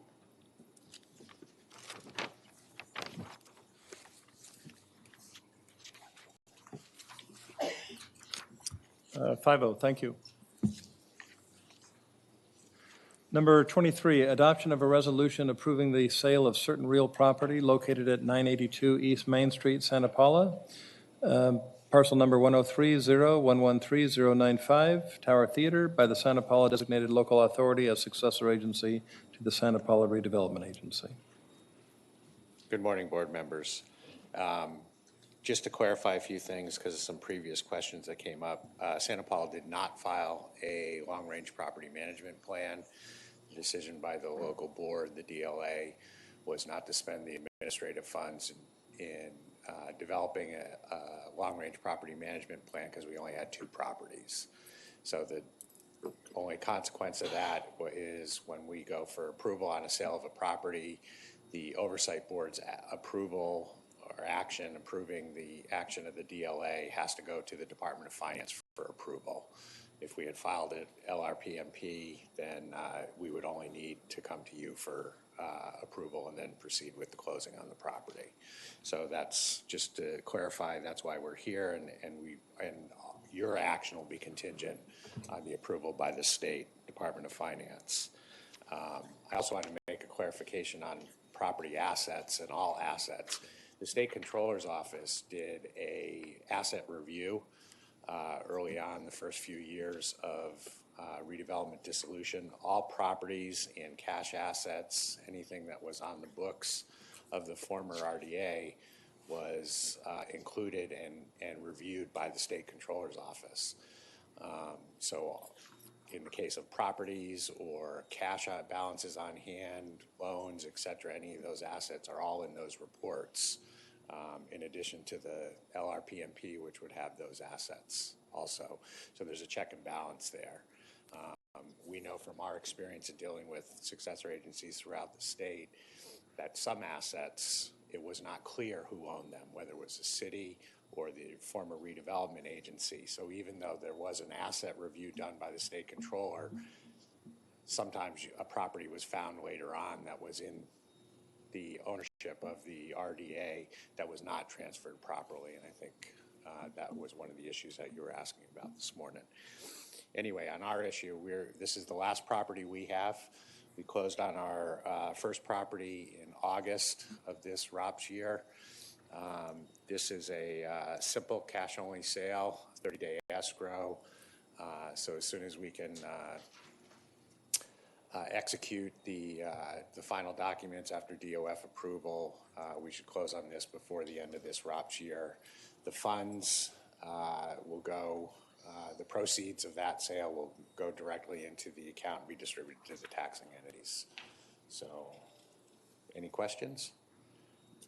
Yeah, so give me more detail on the asset itself. How big's the building? How old's the building? How big's the piece of land? What's the building use? was built in the 30s. It is not designated historic, although it is an original theater in Santa Paula. The marquee is still on the main street. In your package, there was the offering memorandum that we made for the property, to sell the property, to market the property. It has more details about it. But it's about 3,000 square feet. It is a totally gutted building. There is potentially earthquake retrofit issues with the building that'll have to be done before it can be occupied. And all those local approvals will be done through the city. So there's no fire sprinklers, there's no HVAC. When you say gutted, I just want to make sure we're all on the same page. And was there ever an appraisal done? We did not do an appraisal. We did a competitive process. We looked at very few commercial properties trade hands in Santa Paula, so even doing a comparables analysis wouldn't give us a good item.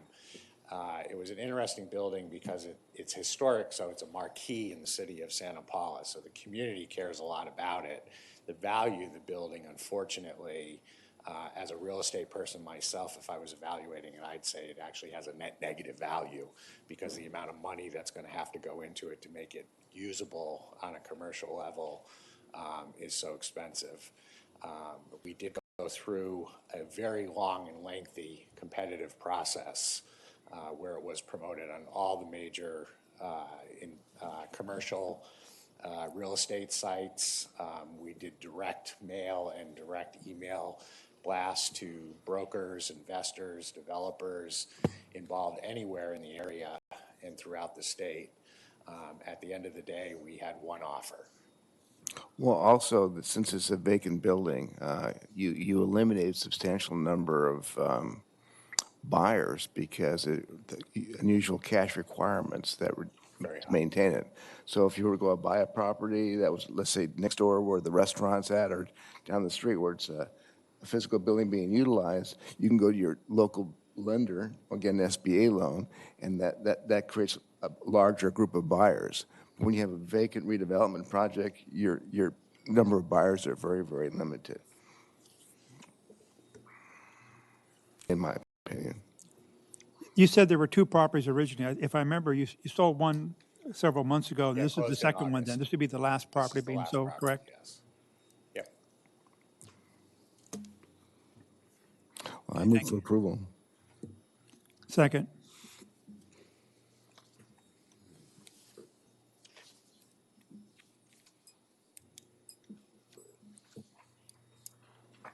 Motion carries 5-0. Thank you.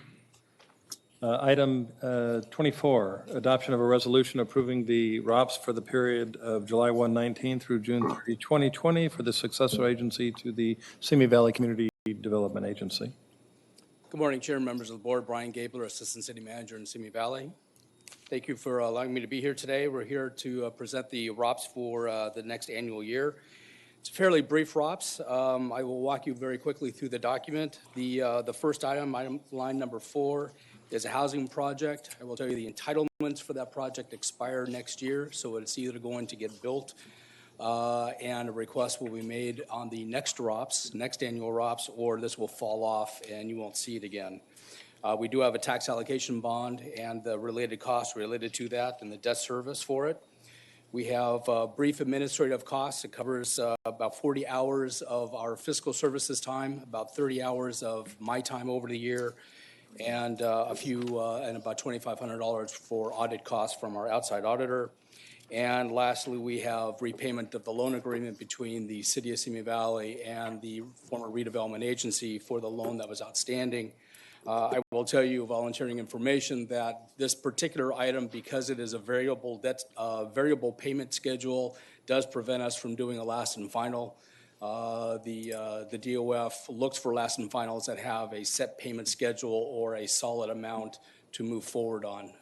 So once this loan is paid off, we've been more than happy to look at doing last and final ROPS with the board. With that, I'd be more than happy to answer any questions. Thank you. Questions, comments? Did you say, I'm sorry, did you say that because of the variable on the loan, that's where the DOF draws the line in the sand of not having the city be able to do a last and final ROPS? That's correct. Okay. Okay, thank you.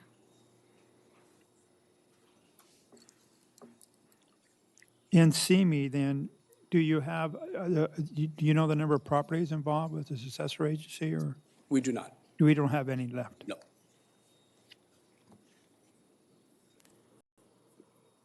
Any other questions?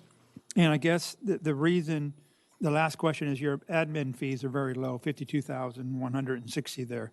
Is that because you obviously don't have any properties? You're just maintaining the debt payment on your bonds and stuff, basically?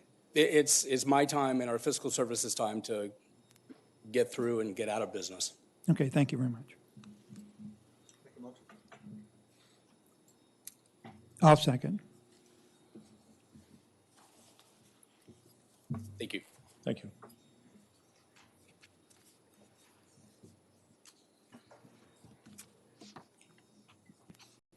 Five oh. Thank you. Item 25, adoption of a resolution approving the fiscal year 1920 admin budget and recognize ROPS for July 19 through June 2020 for the Thousand Oaks Redevelopment Successor Agency. Hi. Good morning, Mr. Chair, board members. Jamie Boscarino, Finance Director for the City of Thousand Oaks. We're submitting today for our fiscal year 1920 ROPS and administrative budget for your consideration. Just to provide a little bit of background on the City of Thousand Oaks Successor Agency, our long-range management property plan was completed in 2014, and all property has since been transferred to the city. In 2015, the city refunded its outstanding debt, combining 3 bond issues into one. The refunded bond reduced our annual debt service by approximately $470,000. The bond indenture, however, requires that we obtain approval of the bond owner before a last and final ROPS may be submitted, and we did request that, and at this time they have not approved. We're requesting approximately $7 million today from our RPTTF. The bulk of that, $6.8 million, is for our bond payments, and I'm available for any questions. Questions from the board? Motion? I'll make a motion to approve. Second. Thank you.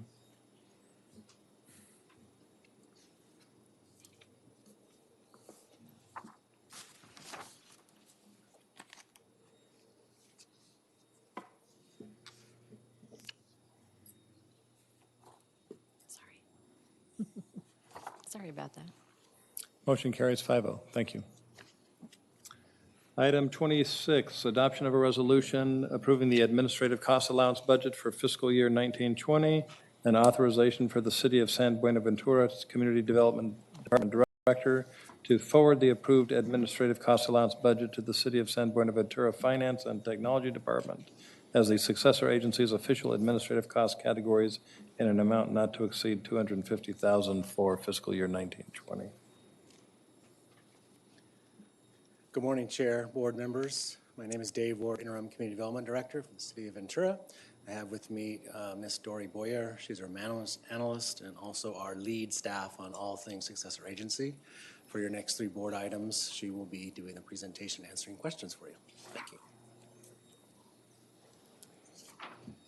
Good morning, Chair and board members. The first item is the admin cost, and we are asking for the minimum of $250 for this year.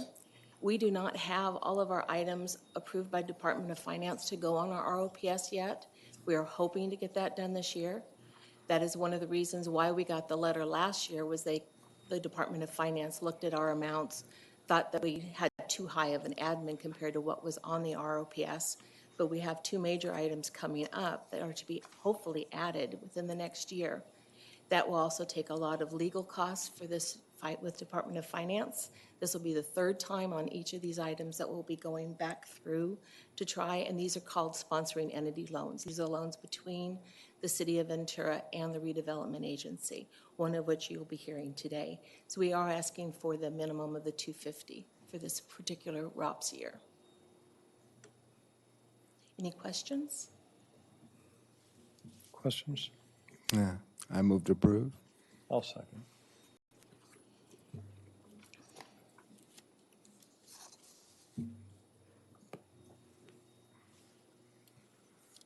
We're using the mouse. Motion carries 5-0. Thank you. But you have the next 2 items, right? So you have your spot. Item 27, adoption of a resolution approving the agreement to ratify, amend, and restate public arts loan previously entered into between the City of Ventura and the former redevelopment agency to the City of Ventura. Authorization for the repayment of the public arts loan to be either the full amount of any allowed sponsoring entity loan payment, if this is the only one approved, or to be half of any allowed sponsoring entity payments if more than one is approved, until paid in full or until the dissolution of the City of Ventura successor agency.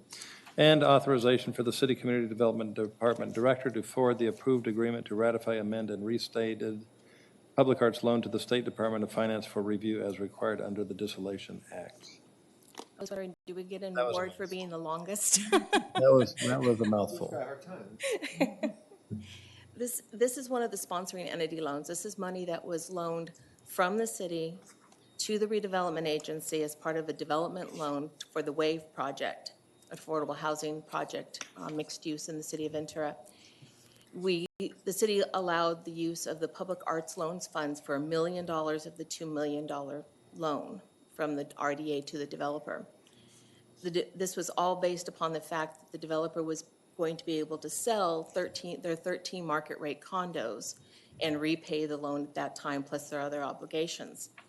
This particular developer loan agreement was done pre-2008, actually about 3 days prior to the crash of 2008. And all of the appraisals, all of the estimates were based upon the housing market at that time. And so all the debt would have been able to be repaid. Over the years after the crash, of course, the real estate market went down. Developer was not able to sell the units for what they estimated, and they were not able to pay the loan back to the RDA. We did get about $153,000, and we applied that to the interest of the loan. Consequently, there was an signed agreement between the city and the RDA for that $1 million, and this RDA is bound to repay that $1 million to the city. That falls under the direction of a sponsoring entity loan, which means we have to recalculate the interest based upon what the DOF has agreed, which is 3% simple interest calculated quarterly. And that has changed from the beginning of the start of the dissolution of RDA. We started this in 2013, trying to get those sponsoring entity loans. Then we were, at that time, interest rates were at LAIF rates. And so we tried to recalculate. There was litigation on that. We had to wait. And the last time that we sent it, which was January of 2018, we had recalculated the interest, but the Department of Finance wanted proof of the transfer of funds between the city and the RDA. They wanted a copy of a check.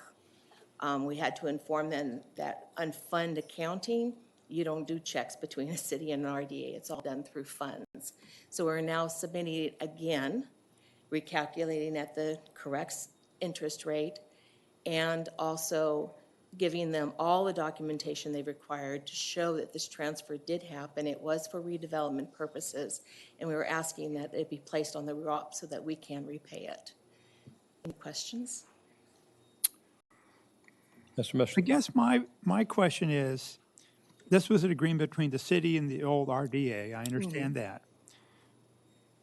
But was it, this is the part I don't know. It sounds to me like it's the RDA that's getting stuck with the delta that's involved, the $1 million, which is now 1.2 million. We lost $1 million. Why wouldn't the city be on the hook for 50% and the RDA on the hook for 50%? It seems like the RDA is on the hook for the entire 100% of that delta. You see what I'm getting at? Yes, I do. And there must be some legal, I'm not sure if our legal counsel has seen any of those documents or anything, but you see my question. Yes, the loan between the RDA and the developer was for $2 million. $1 million of it came straight from the RDA. The other $1 million was borrowed from the city. Oh, okay, so the agreement was not between the city and the RDA to the developer, it was between the RDA. Not for the $2 million, correct. Oh, okay, my mistake. Okay, thank you very much. When did the units get sold, roughly? The units got sold in 2017. Okay, so the market went up since 2008 to 2017. Was there a par payment agreement to pay off the loan, or was there just at the end of the day, when you sell everything, what's left over, or how did that work? That is correct. It was a very Wow, really? complicated repayment agreement, but it was based upon the fact of what they sold the units for. Then whatever they sold it for, they had to pay off their bank loan first, real estate fees second, the deferred loan with the city for all of the impact fees, which they did pay. That was to the city, not to the RDA, strictly to the city. They did pay that loan. There was just not enough revenue to take care of this $2 million RDA. We were lower on the totem pole. So I'm just confused what we're approving here. Go to ROPS, what does that mean? You're putting a bond out to? No. What it is that we have a loan, this would be considered a sponsor entity loan between the RDA and the city. We are allowed to be able to place that on the ROPS to receive tax money to pay back to the city. And if I'm understanding this correctly, is that the DOF, the last conversation with the DOF was the DOF says, I need proof. Exactly. And so now you were able to dig through your electronic records, it looks like, to find journal entries for that proof. So this is continuing that conversation with the DOF. Correct. And what amount are we, at what point, what value are we putting it? Just a straight $1 million? Straight $1 million plus the 3% interest. Accruing, is it accrued? Annually. It's like $15,000 per year. Yeah, but is it starting from a previous day accrual, or is it starting from the? It's from the date of the loan origination from 2008. And in the document, it states what the current interest rate would be. Let me see if I can find it for you real quick. So the payments were, so you applied the 154, whatever it was, towards the interest to date, and there's additional interest that's required from the date of the origination loan in 2008. I just want to make sure I got that correct. Correct. And the way of repayment is all based upon the residual distribution that we get per year. So that's after all the pass-throughs are paid, after all the ROPS obligations are paid. So it's calculated on an annual basis. There's no set payment schedules. However, we do to reduce our ROPS obligations, if whatever the residual is after the county gets their admin fees, tax entities gets their pass-through, then we're able to only take 50% of that and apply it toward a payment. And that's why if we get the second sponsoring entity loan that's hopefully coming forward in the future to you, whether or not it'll be applied just to this loan or split between the two. And that's another reason why we can't do a last and final, because these are all calculated payments. There's no set payment schedule if this is approved. And we also can't start this payment until, right now it's estimated to be 2021, 2022, because we have to pay off the Supplemental Education Revenue Augmentation Fund payment. CRAF is the acronym for that. And that's not scheduled to be repaid until 2021. And so we couldn't even start this payment until after that's done. And we'll still accrue interest? Yes. On the note? Yes. Per the law of how sponsoring entities are to be calculated, yes. Wow. It's simple. Any other comments, questions? I have a feeling you'll be explaining this to us again. Oh, yes, I've done this quite a few times. So, and it is a lot to have to absorb. So even if we approve it, it still has to get DOF approval? Yeah, correct. Yes. So it's a. They're the gatekeeper. Right. On that, yeah. So I mean, I don't see a reason why we shouldn't allow them to make that approach again. So I'm going to move a motion to approve. Well, can I ask Please. a question first? Oh, absolutely, I'm sorry. Was there any work done or information done in terms of like the sale price? Was there an audit or anything done or a comparison done for what they were selling the condos for to make sure they're sold that compared to market price? I mean, how do we know? Yes. When our community development director at the time reached out to several realtors in City of Ventura to find out if these were fair and equitable prices that they were asking, so that we could say hold out or not.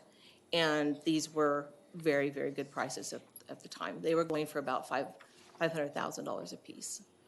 And you're saying that was competitive at that time or whatever in the market price? Right. And what was the original market price supposed to be? $800,000. Whoa. Back then, pre-2008, condos with views in Ventura were going for upwards of $1 million. This is probably true.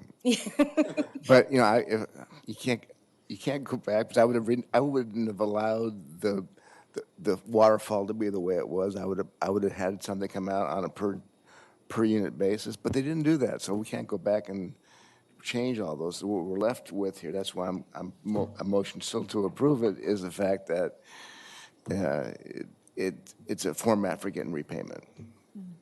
I would second that. Thank you.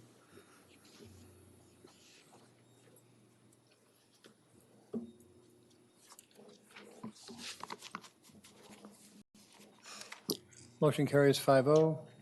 And item 28, adoption of a resolution approving the ROPS for the period of July 1/19 through June 30, 2020 for the successor agency to the former redevelopment agency of the city of Ventura. Thank you. Right now, our ops only has about 7 items on it, and 6 of those happens to be, there's 6 items, 4 are bond related. We have 2 bonds, one that was issued in 2003, one that was reissued in 2008. And we have 2 of those items which are debt management admin costs that are related to those. Those items equal about $1.3 million. We do get interest on those in the bond accounts, and we apply that interest toward those obligations. We have the annual CRAF payment, which again, that's a calculated amount. It's based upon what we receive in taxes the year before compared to 12/13 and how much in obligation. So that's another calculated payment. That's another reason why we can't do a final, last and final ROPS. That amount for 1920 will be $447,000 plus the admin budget of $250,000. We may be coming forth with a amended long-range property management plan. We started out with 7 properties. One we found through our list, we did pull all of the successor or redevelopment agency owned title search with the county. And after we filed our long-range property management plan, we discovered that it wasn't supposed to be an RDA. It was actually a county property. So we had that one corrected in title to the county. We transferred 2 public parking lots to the city of Ventura to continue as parking lots. There's no revenue generated on those. The remaining 4 sites, one of them did complete escrow, and the money, even though the title is in redevelopment agency's name or successor agency's name, per law, they were transferred to a public trust, a property trust fund. And believe me, through title companies like MAD at that time. And at that time, any costs that were incurred or anything like that becomes the responsibility of the city. The RDA doesn't pay, the successor agency doesn't pay any cost for maintaining these properties for the city of Ventura.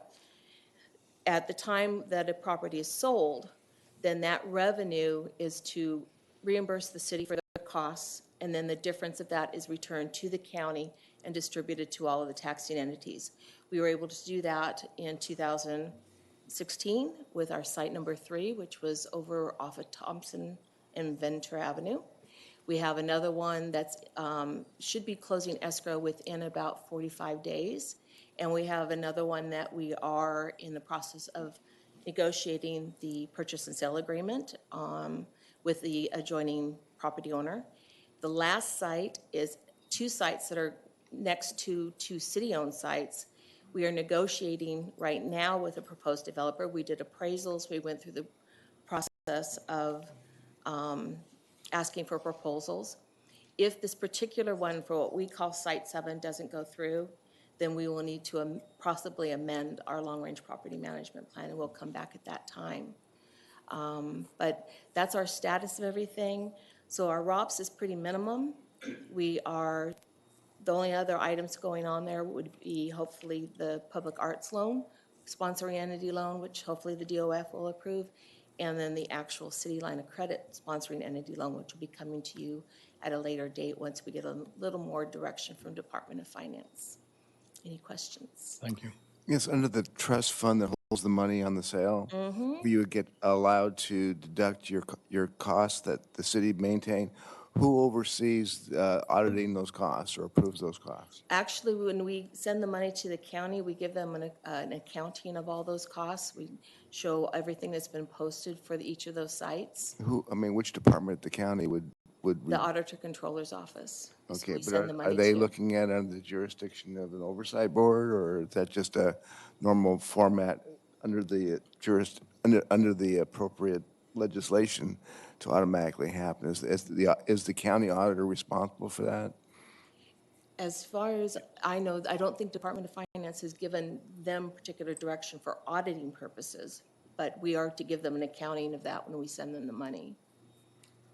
The auditor behind you is nodding his head yes. He's responsible for that. Okay. Thank you. Just wondering. Can I ask a question? Thanks for the property overview, Dory. Nice to see you again. When I was on your panel, on your board, I recall the property that was right below City Hall. That's Site Which 7. one? That's Site 7. Mhm. And that's back on the market, so to speak? It's still in negotiations. We haven't gotten to the point of a purchase and sale agreement at this time. Okay, thanks. Other questions? Any motion, please? I'll make a motion to approve. I'll second. Thank you.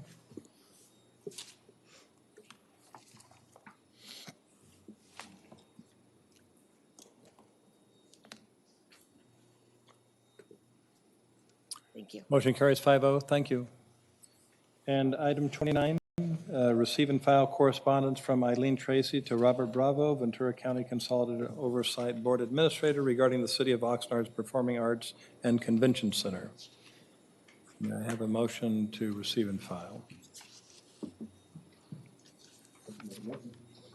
I'll second. Just want to see if there's any questions on that, but I guess there's not.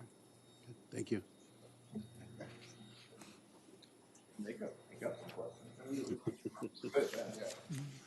And now we will go back to item 12. Yeah, so on item 12, what I'm picking up, I'm glad we waited to the end here. So there's more questions to bring out. So it appears that each redevelopment agency was obligated to come up with a plan, a long-term plan. And so to me, I'd like to obviously see that, but can those plans be amended if they're not being, is there a time element in those plans? Is it just like because we have the plan that's been approved, so the next 20 years we can live with that plan? I don't know what those confines are. Do you understand my question? I don't have them off the top of my head, no. Okay, so maybe we want to inquire about that. So I'm assuming there's a plan that the DOF's approved, except for the jurisdictions that have obviously indicated they didn't do it. And we should maybe look at those, look at the properties, because they've been defined, or they should be defined. As you could probably tell, listening to some of these jurisdictions, they're still figuring out some of them need to be transferred back and forth, et cetera, so we can get that cleaned up as possible. And that'll deal with the asset aspect of it. We can look at the fund balances and define how those be utilized, and at least get the understanding of that, because I think that's a really good point. I'm not trying to take the lead on it, I'm just asking the questions. And then how do we get to a final ROPS and what the exceptions are? It seems like there's a couple of exceptions because there's a variable rate. I'm assuming, because I don't know. The final ROPS is what the state wants to see so they could close the books. But if there's a variable interest rate involved, I could see why that might be an issue. But at least you can get a flavor as to timing, et cetera. And then we can determine, hopefully, a protocol as to how long we want to meet and what we need to do to get there. Well, I think the proposal would be to have that as an agenda item, right? I mean, discussion with staff on what type of formats and what type of information we want to see, right? I mean, that's. I don't disagree. Regarding the items reference assets held, fund balances, process to get to final ROPS, and potential protocol of what we need to follow ourselves to move forward with this process. Was there something missing? Then, like, what is each agency's plan, right, to close out? Well, each agency has they're supposed to have gone through, because I remember our meetings that we had, determine which ones are for parks, which ones are for parking lots, which one are for schools and fire departments, all these other things, and then they have what's left over. And then all that stuff was supposed to be in the successor agency's name still. So we can do the double check on that, and then we get a list of the properties. You heard about Moore Park, we just heard about Ventura, so there's specific plans to do dissolution. So you get a flavor of that, gee, we can project after another conversation with these different jurisdictions. It's a 2-year process, it's a 3-year process, it's a 1-year process.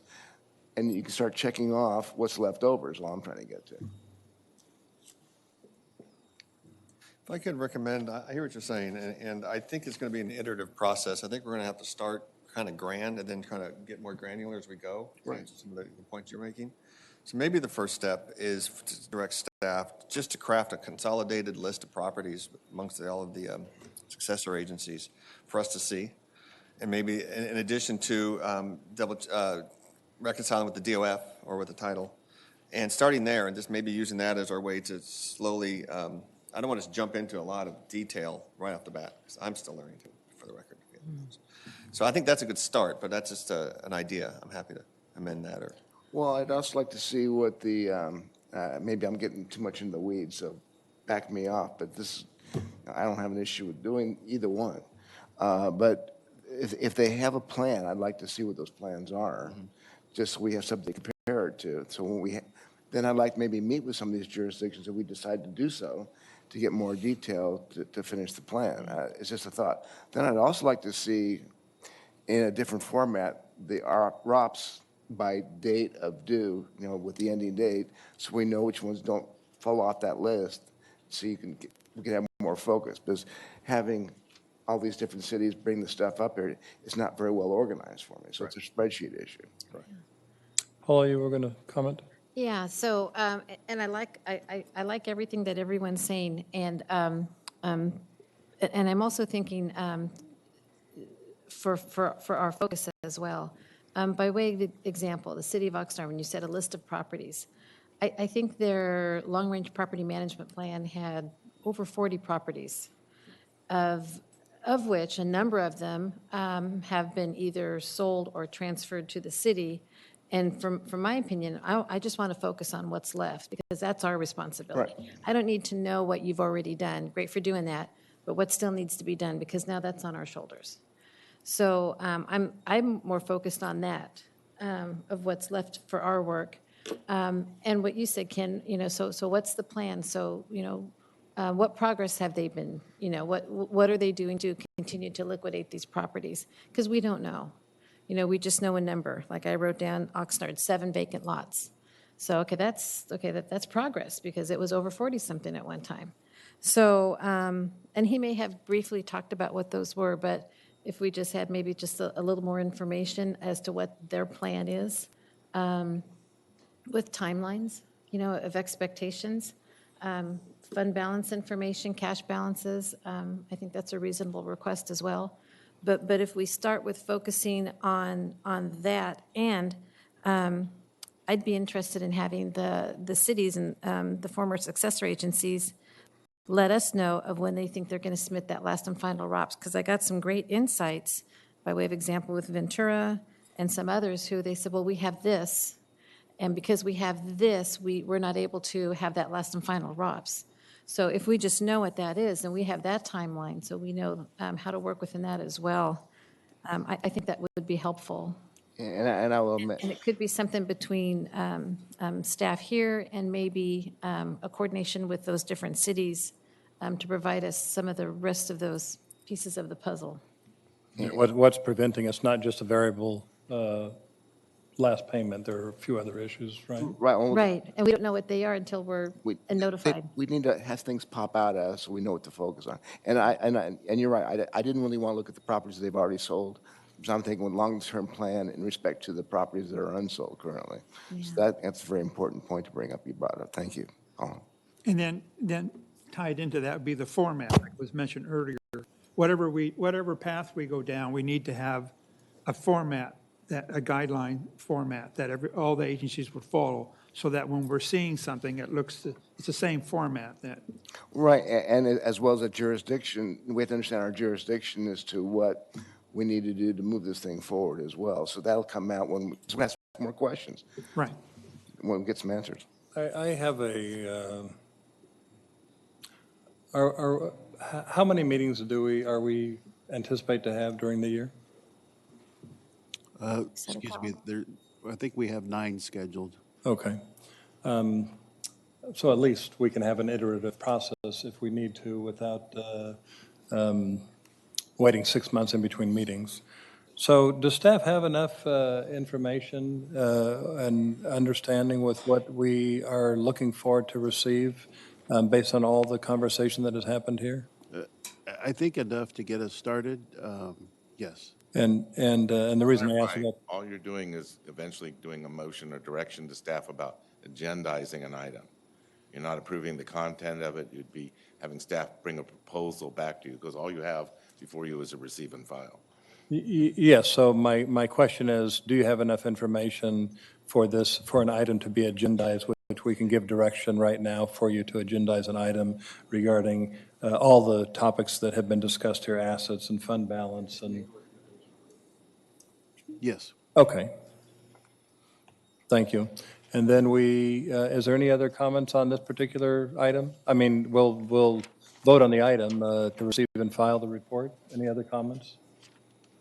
Any motion? I move we approve, move forward, I'll second. file it.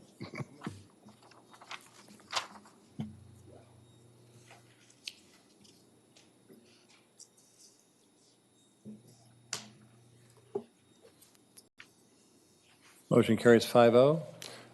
Thank everybody for attending today. Thanks staff for the information you provided, and we'll wrap it up and adjourn. Thank you. Before 12:30.